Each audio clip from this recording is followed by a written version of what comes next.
तो परिभाषा के साथ जानते हैं वर्ण के दो भेद होते हैं, जो स्वर वर्ण व्यंजन वर्ण। तो स्वर वर्ण के बारे में जानेंगे, जिस वर्ण का उच्चारण बिना किसी दूसरे वर्ण की सहायता से होती है और जो व्यंजन वर्ण के उच्चारण में सहायता नहीं करती है, यानी उसके उच्चारण में किसी और वर्ण की सहायता नहीं ली जाती है, लेकिन वो खुद व्यंजन वर्ण के उच्चारण में क्या करता है, सहायता करता है, उसे हम स्वर वर्ण कहते हैं। अब देखिए स्वर वर्णों की कुल संख्या 11 होती है, जो कि आपको पीछे पढ़ाया था। जान लीजिए, फिर से जानते हैं।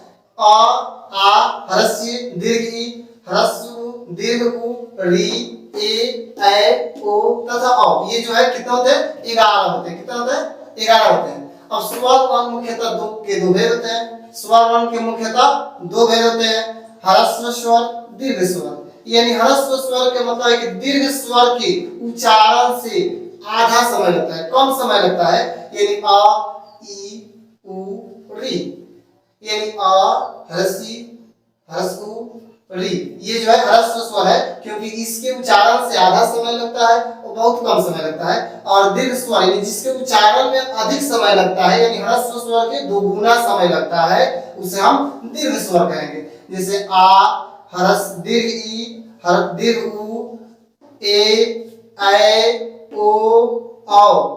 उच्चारण करके देखिए, आपको भी लगेगा कि इससे ज्यादा समय लग रहा है ना। उच्चारण कीजिए। अब देखिए स्वर को अन्य दो भागों में बांटा गया है, सजातीय स्वर और विजातीय स्वर। सजातीय स्वर के मतलब अ, आ, ई, उ, ऊ। इसका मतलब है कोई छोटी ई बड़ी ई कहता है, ऐसे केवल ई ही पढ़ता है। क्यों? क्योंकि एक ही ढंग का उच्चारण होता है, तो इसको हम सजातीय स्वर कहेंगे। और ये दो अलग अलग ढंग के स्वर हो जा रहे हैं, इसके लिए हम क्या बोलेंगे, इसे विजातीय स्वर बोलेंगे।